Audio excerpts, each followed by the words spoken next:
일주일 동안 평안하셨습니까?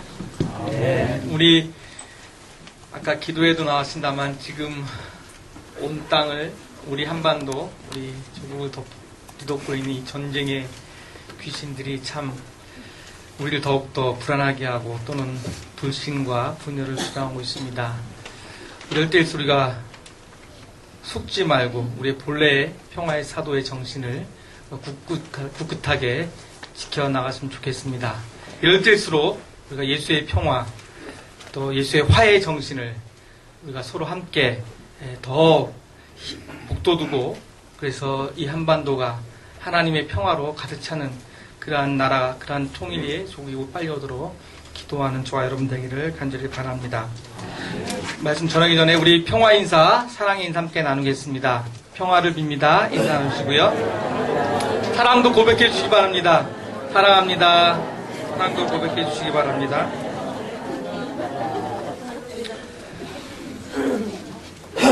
오늘 요한복음 본문 말씀은 여러분들 굉장히 잘 아는 말씀입니다. 말씀의 배경은 이렇습니다. 부활하신 예수님께서 제 아들을 만난 장면인데요. 성경 말씀에 보면 부활하신 예수님께서 제 아들 만나고 또 사람들 만나면서 각기 다양한 에피소드를 기록해 놓았습니다. 그 이유는 그 부활하신 예수님의 그 뜻, 부활의 참 뜻을 여러 각도에서 보여주기 원하셨기 때문에 그렇습니다. 오늘 말씀의 배경은 예수님께서 이제 십자가에 처형당하시고 나서 제 아들이 실망해서 다 자각기 제 길로 다 떠났습니다. 특별히 베드로와 몇몇 제자들은 자신의 원래 직업인 업으로 돌아갔습니다. 그래서 그들이 밤새 고기를 잡았습니다. 그런데 한 마리도 잡지 못했습니다. 그런데 누군가 나타나서 고기를 많이 잡았으니까 못 잡았습니다. 그러면 그물을 오른쪽에 내리십시오. 그렇게 이야기했습니다. 그러자 제 아들이 오른쪽에 그물을 던졌고 그래서 수많은 고기들을 잡았습니다.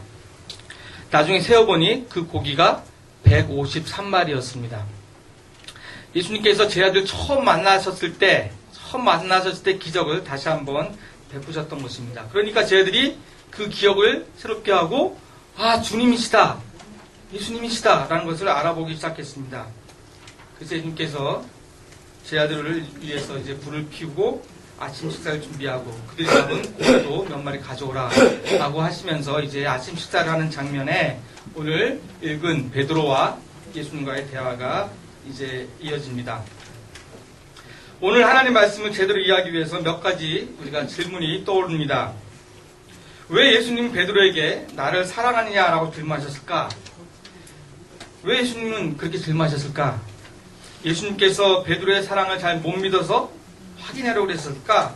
아니면 예수님께서 사랑받고 싶어서 그러셨을까? 또 왜 예수님은 그 질문, 같은 질문을 3번씩이나 하셨을까? 또 이런 질문도 떠오릅니다. 이 질문을 받은 베드로의 심정은 어땠을까? 일반 애인들이 그렇게 사랑 고백을 하는 것처럼 그렇게 달콤했을까? 아니면 괴로웠을까? 이런 대화를 통해서 베드로는 어떤 변화를 체험했을까? 이런 질문들이 이제 몇 가지 떠오릅니다. 저는 이 대화를 보면서 이 대화를 통해서 베드로가 또는 예수님께서 원하셨던 결론부터 말씀드리면 이 대화는 예수님께서 베드로의 배반 또는 베드로의 부인, 잘못, 그걸 통해서 품고 있었던 그런 아픔들, 우리가 흔히 얘기하는 트라우마를 치유하시고 회복시키기 원하셔서 저는 이 대화를 하셨다고 믿습니다. 베드로가 스스로 예수님께 자기 사랑을 고백함으로 말미암아서 자기가 예수님께 잘못했다고 갖고 있었던 그 아픔들, 그 상처들, 자기 자신 용납할 수 없는 그 괴로움들을 스스로 회복시키고 회복되게 하시는 하나님의 주님의 큰 은혜가 바로 이 말씀에 담겨 있다고 믿습니다. 몇 년 전부터 우리 사회에 유행되는 단어 중에 하나가 이런 단어가 있습니다. 회복 탄력성. 그런 말 들어보셨습니까? 어떤 사람이 어떤 힘듦을 경험하고 아픔을 경험했을 때 그런 아픔에서 힘듦에서 다시 회복될 수 있는 능력, 그 힘을 우리가 회복 탄력성이 있다 이렇게 이야기를 합니다. 그래서 어떤 사람에게는 같은 아픔인데도 그 사람 빨리 회복하고 할 수 있는 능력이 생기고 어떤 사람은 그 회복 능력이 없어서 굉장히 오랫동안 그 아픔에 젖어 있는 그러한 사람들이 있다는 것입니다. 그래서 이 회복 탄력성을 높여야 사람들이 많은 어려움에서 빨리 회복할 수 있다 이렇게 이야기하고 있습니다. 그러니까 이런 회복 탄력성이 좋아지려면 자기 조절 능력이 강해야 된다고 말씀하고 있고요. 그 다음 대인 관계에 있어서의 관계 능력이 뛰어나야 된다고 얘기합니다. 그리고 자기를 긍정하는 그런 능력이 있어야 된다 그렇게 얘기합니다. 그러니까 오늘 말씀을 보면 지금 예수님께서는 지금 베드로에게 이런 회복 탄력성을 강하게 지금 심어주고 있다고 볼 수 있습니다. 신앙인으로서 우리가 삶의 위기, 어떤 아픔, 힘든 마음의 고통이 있을 때 회복할 수 있는, 회복해 날 수 있는 그런 회복 탄력성의 가장 빠른 길이 예수님과의 사랑을 회복하고 예수님께 사랑을 고백하는 길이라는 것을 오늘 말씀을 통해서 우리가 이해할 수가 있습니다.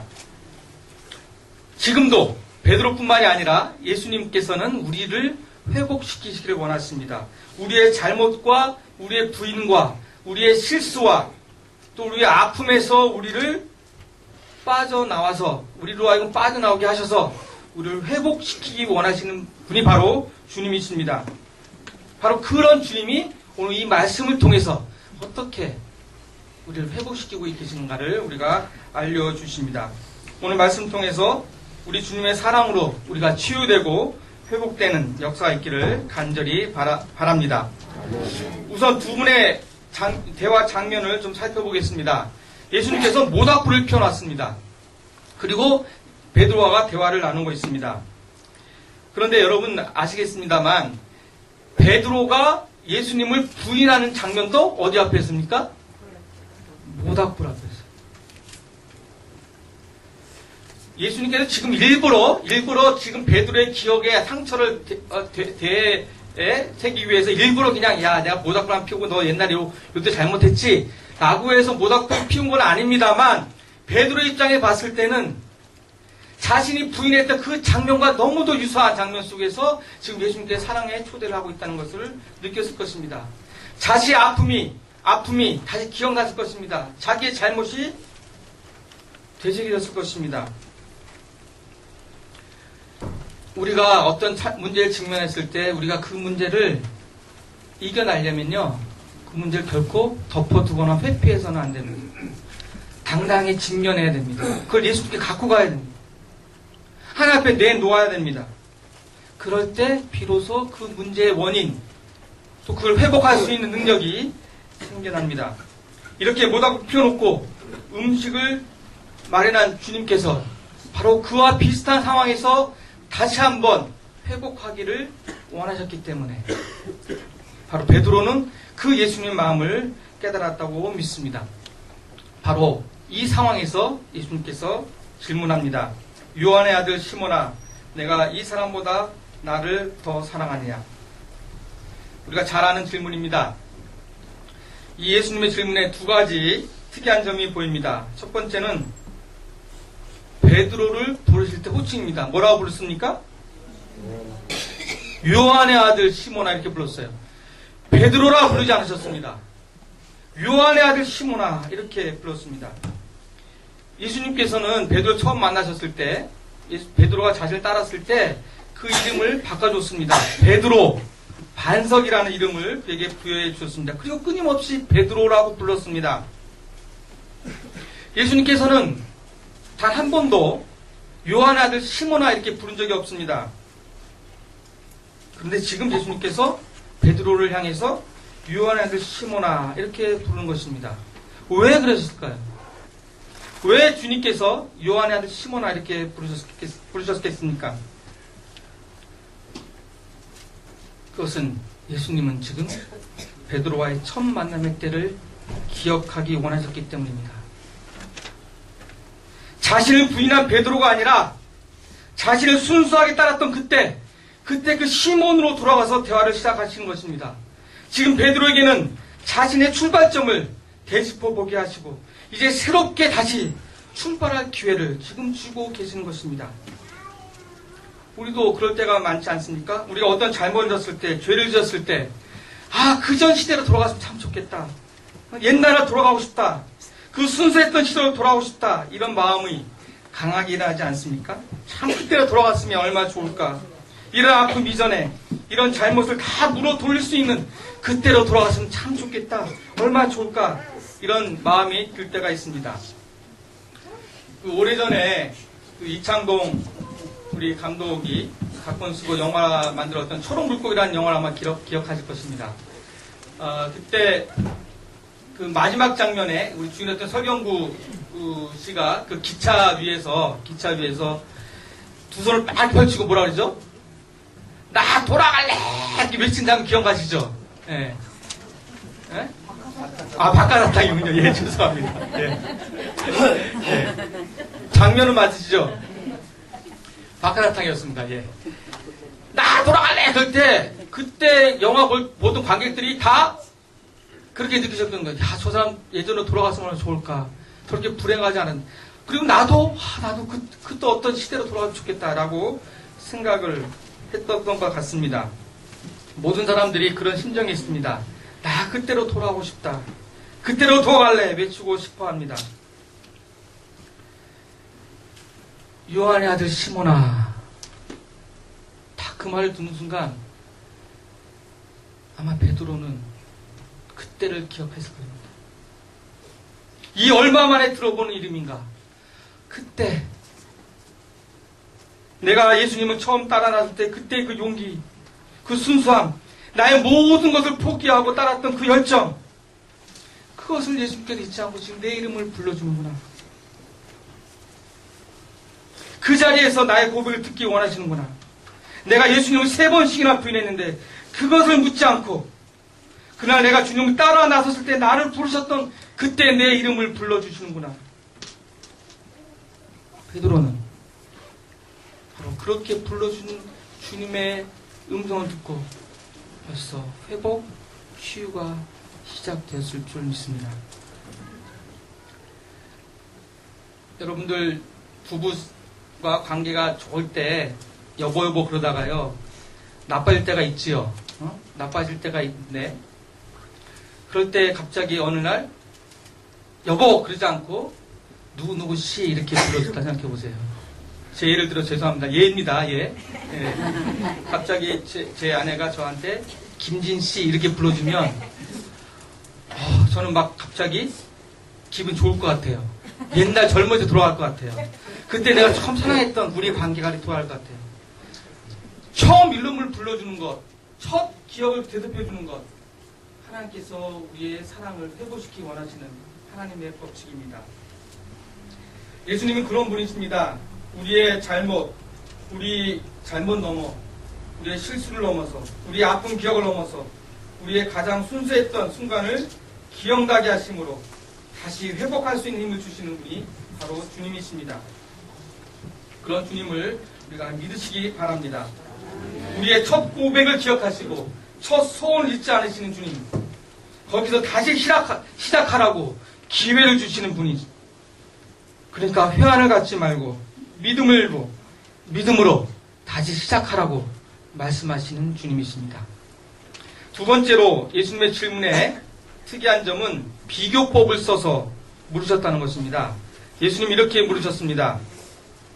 요한의 아들 시몬아, 내가 이 사람들보다 나를 더 사랑하느냐? 이 사람들보다 나를 더 사랑하느냐? 왜 이렇게 다른 제자들과의 사랑을 비교하면서 물으셨을까요? 우리가 추측할 수 있는 것은 살아생전에 베드로는 늘 다른 제자들과 자기 자신을 비교했습니다. 그럴 때마다 자신이 더 우위에 있다는 것을 드러냈습니다. 베드로는 때때마다 자신은 다른 제자들과 다르다는 것을 말해왔습니다. 예를 들어서 예수님께서 제자들의 발을 다 씻기실 때 베드로는 다른 제자는 다 시켜도 나는 못 시킵니다. 나는 다릅니다. 이렇게 얘기했습니다. 또 다른 사람, 예수님께서 이렇게 얘기했지. 다른 제자들 그리고 다른 사람 다 나를 부인할 것이다. 이렇게 얘기했을 때도 베드로는 다른 사람이 다 부인할지라도 나는 나는 부인하지 않습니다. 나는 다르기 때문이다. 나는 저보다 다른 사람입니다. 더 위에 있는 사람입니다. 더 잘난 사람입니다. 이렇게 베드로는 늘 자신을 이야기해왔던 사람입니다. 지금 예수님께서는 역으로 이렇게 얘기합니다. 너가 다른 사람보다 더 나를 사랑하느냐?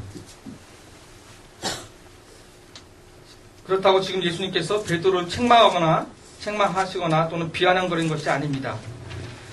교만하고 자만했고 섰다 생각하면 넘어질 줄 알았어야 될 베드로인데 그렇지 못하고 교만했던 베드로를 지금 다시 한번 깨쳐주고 있는 것입니다. 자신의 교만을 되돌아보게 하는 질문입니다. 아마 이 질문에 베드로는 무척 가슴이 아팠을 것입니다. 그러나 베드로는 그 질문을 무시하거나 또는 답하는 걸 포기하지 않고 겸손하게 이렇게 대답합니다. 예, 주님, 내가 주님을 사랑하는 줄 주님께서 아십니다. 사랑하는 성도 여러분, 우리가 예수님의 사랑을 체험하게 되면 가장 먼저 일어나는 회복이 무엇인지 아십니까?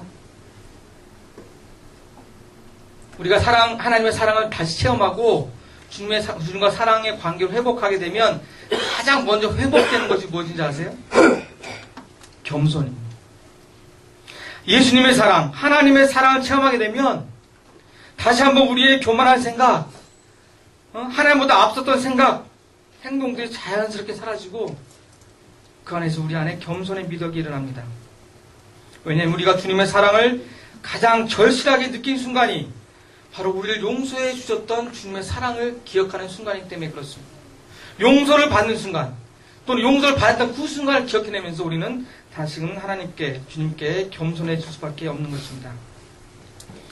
베드로도 예외가 아니었습니다. 그래서 이전과는 전혀 다른 마음으로 주님께 사랑을 고백합니다. 예, 주님, 내가 주님을 사랑하는지 주께서 아십니다. 근데 여기 고백 중에서 또 특이한 것은요, 내가 주님을 사랑합니다 이렇게 고백하지 않았어요. 내가 주님을 사랑합니다 이렇게 고백하지 않았어요. 내가 주님을 사랑하는지 주께서 아십니다.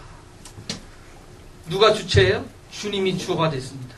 내가 주어가 아니라 주님이 나를 아신다고 고백합니다. 겸손해진 베드로의 모습입니다. 이제 자신의 사랑을 겸손하게 고백하는 베드로의 모습입니다. 저와 여러분도 이렇게 주님께 겸손하게 우리의 사랑을 고백하는 저와 여러분 되시기를 간절히 바랍니다. 주님, 내가 주님을 사랑하는지 주님이 아십니다. 남들이 몰라줘도 주님만은 나의 사랑을 알고 계십니다. 이런 눈물 어린 고백이 있기를 간절히 바랍니다. 예수님은 이렇게 같은 질문을 3번씩이나 반복하셨습니다. 왜 3번씩이나 반복하셨을까요? 강조하셨죠? 베드로가 3번 부인했기 때문에 그렇습니다. 베드로의 부인을 하나씩 지금 용서하시는 주님의 사랑의 표시입니다. 그랬을 때 베드로는 마음에 아팠다고 되어 있습니다. 마지막 질문할 때는 마음에 근심했다고 되어 있습니다. 주님이 자신이 사랑을 몰라줘서 답답해서 그런 마음이 고통이 있다는 것이 아닙니다. 이것은 정말 자신의 사랑을 정말 제대로 드러낼 수 없는 사람의 그 마음의 고통입니다. 자신의 사랑을 어떻게 표현할 수 없는 그런 마음의 고통에서 오는 근심입니다. 여러분도 사랑해 보셔서 잘 아시지 않습니까?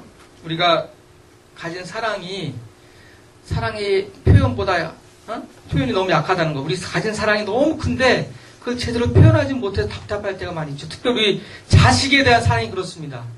자식을 내가 너무너무 사랑하는데 그것을 더 표현하고 싶은데 희생의 반대 방향으로 사랑의 표현이 나오죠.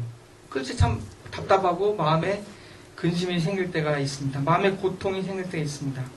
지금 예수님은 베드로가 스스로가 자신을 얼마나 사랑하는지를 베드로 자신이 알기를 원하셨습니다.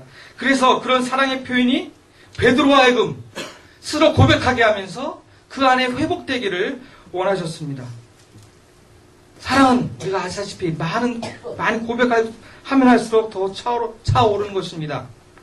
사랑은 표현하면 할수록 더 많이 쌓여갑니다. 우리가 누군가를 사랑한다면 더 많이 고백하고 더 많이 표현하시기 바랍니다. 남편과 아내와 아이들 사랑한다면 더 많은 사랑으로 표현하고 사랑을 표현하는데 인색하지 마시기 바랍니다. 우리가 신앙생활 할 때도 마찬가지입니다. 교우들 간의 사랑을, 서로의 사랑을 행동으로, 말로 표현해 주시기 바랍니다. 베드로는 한 번 한 번 대답할 때마다 주님의 사랑을 더 깊이 인식했을 것입니다.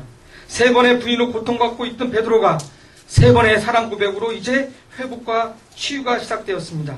계집 여종 앞에서 두려움에 쌓여서 예수를 부인했던 그 베드로, 마지막 부인할 때는 아주 저주하면서까지 예수님을 저주하면서까지 부인했던 그 베드로가 이제는 사랑의 고백을 통해서 자신의 아픔과 자신의 부인을 회복하고 예수님께 사랑을 고백함을 통해서 치유되고 회복되고 있는 것입니다. 저와 여러분도 주님께 사랑을 고백함으로 말미암아 우리가 치유되기를 원합니다. 그 고백을 통해서 다시 한번 우리가 회복되고 치유되기를 간절히 바랍니다. 주님 사랑합니다. 주님 사랑해요. 주님 사랑합니다. 고백하는 저와 여러분 되기를 간절히 바랍니다. 그 사랑 고백 속에서 예수님께서 이렇게 베드로에게 얘기합니다. 내 양을 먹이라. 내 양을 치라. 내 양을 먹이라. 3번 말씀하십니다. 이전에 가졌던 베드로의 믿음의 반석 위에서 교회를 세우겠다 말씀하신 주님께서 이제는 이 베드로의 사랑 위에서 새로운 소명을 받아라십니다. 내 양을 먹이라.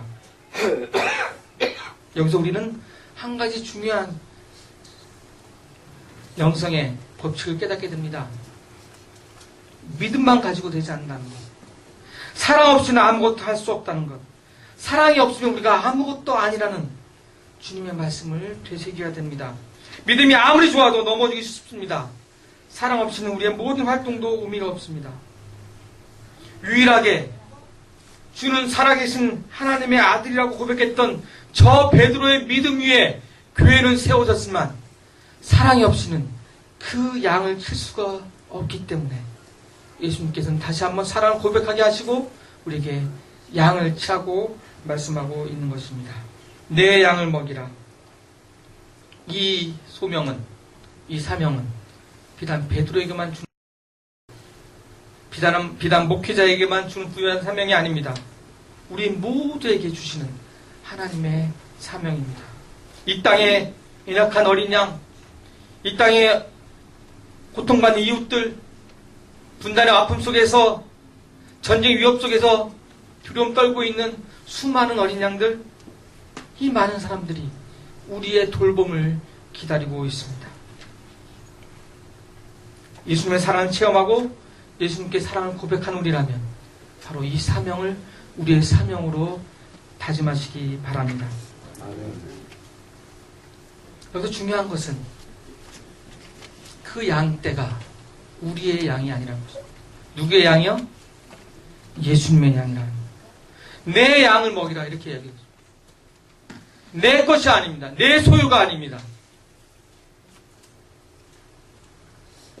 주님께서 회복하게 하시고자 하시는 그 양떼들은 바로 주님의 양떼이기 때문에 우리가 좀 더 겸손하게, 좀 더 큰 사랑으로 돌봐야 줄 믿습니다. 이제 마지막으로 주님께서는 또 이렇게 말씀하십니다. 이제 내가 진실로 내게 이른다.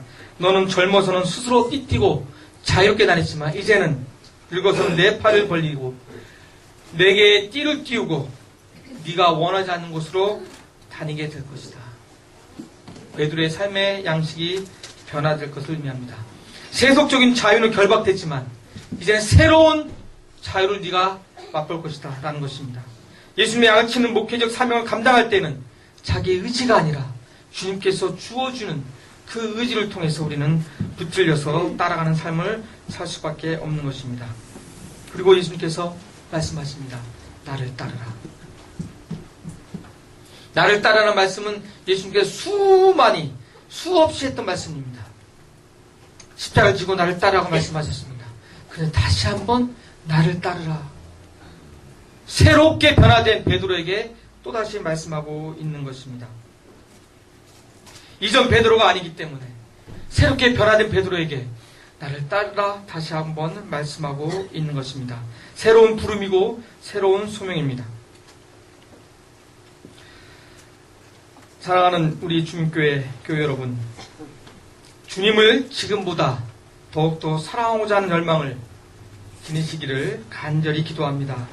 세상 사람의 눈이 아니라 남의 눈을 의식하기보다는 우리의 속, 우리의 마음을 보시는 주님의 눈을 의식하시기 바랍니다. 그분은 우리의 완전한 사랑 고백을 원하시는 분이 아니라 비록 부족해도 신실한 사랑 고백을 원하시는 분이십니다. 우리의 큰 사랑을 기대하시는 분이 아니라 작아도 적지만 간절한 사랑 고백을 원하시는 분이십니다. 우리가 성공했을 때 사랑 고백하기 원하시는 분이 아니라 실패하고 넘어졌을 때 그럼에도 불구하고 포기하지 않는 사랑 고백을 더 소중하게 여기시는 분이십니다. 그렇기 때문에 우리의 삶이 더 어렵고 마음이 힘들 때 우리를 사랑하시는 주님을 바라보면서 우리가 우리의 사랑을 나눕시다. 그리고 우리에게 새롭게 주시는 소명을 감당해 갑시다. 우리 주민교회 온 교우들이 우리가 주님을 향한 사랑을 회복하고 그 사랑을 토대로 주님의 양떼를 돌보는, 그래서 그렇게 주님을 따르는 저와 여러분 되기를 간절히 축원합니다. 기도하겠습니다. 주님, 우리를 회복시켜주셔서 감사합니다. 우리가 넘어지고 쓰러지고 아파하고 힘에 겨워 도저히 일어날 힘이 없어 그럴 때 우리에게 다시 한번 사랑을 보여주심으로 우리를 회복시켜 주시는 주님의 사랑에 감사합니다. 세 번이 아니라 날마다 부인하고 날마다 배반하고 날마다 주의 뜻을 깨닫지 못하는 저들입니다. 그럼에도 우리에게 기회를 주시고 사랑을 나눌 수 있는 시간을 주신 것 감사합니다. 주님, 다시 한번 우리를 이 시간 회복시켜 주시옵소서. 우리를 다시 한번 힘있게 일어날 수 있도록 우리 무릎에 힘을 주시옵소서. 주님을 더욱 사랑한다고 고백하고 주님이 우리 사랑을 아신다고 고백하는 우리가 되게 도와주시옵소서. 그래서 우리에게 맡겨진, 우리 주민교회에 맡겨진 사명들을 잘 감당하는 온 교우, 온 백성이 되도록 도와주시옵소서. 예수 그리스도의 이름으로 기도합니다. 아멘.